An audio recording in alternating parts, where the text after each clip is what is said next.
Qu'en est-il pour tout le logement social? Comment ça se passe? Bien, le logement social demeure encore malheureusement quelque chose de marginal.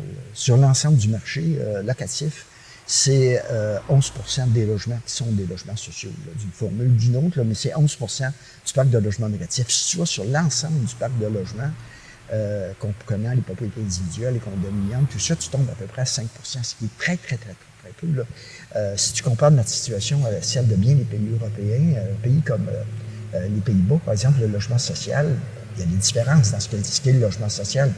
Mais le logement social, c'est 70 du parc de logement locatif.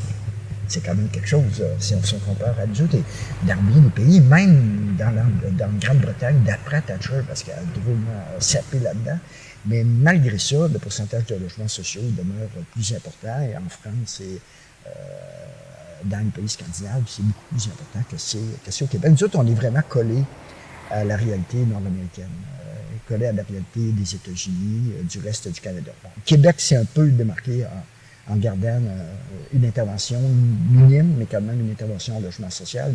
Mais c'est trop minime, justement, pour vraiment dire qu'on est complètement différent de ce qui se passe ailleurs sur le continent. Mais pourquoi que c'est comme ça? C'est l'appât du gain de nos capitalistes locaux? Bien, c'est que le logement, c'est une marchandise. Un système capitaliste, le logement, c'est une marchandise. Là. Et là-dedans, tu as des méchants capitalistes, puis tu as des bons capitalistes.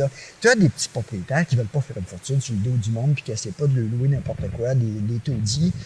Parce qu'eux autres, dans le fond, c'est leur fonds de retraite, puis c'est tout. Puis c'est tout ce qu'ils veulent, eux autres, c'est garde-moi le logement dans un bon état, puis fais pas trop de troubles, puis moi, je t'augmenterai pas ton loyer, surtout quand c'est des locataires de vieille date. Tu essaies de les garder. Mais tu as d'autres propriétaires, et c'est eux autres qui contrôlent le marché, puis eux autres, la logique, c'est que c'est un investissement. Puis ton investissement, ben, il faut au moins qu'il soit aussi rentable que d'autres types d'investissements, et possiblement même plus rentable que d'autres types d'investissements.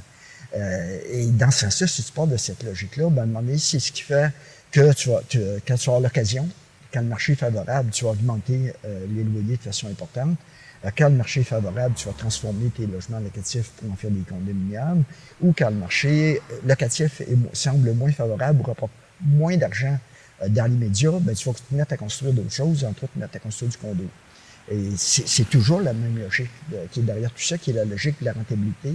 Et c'est la logique de considérer le logement non pas comme un droit, mais comme une marchandise, comme une autre.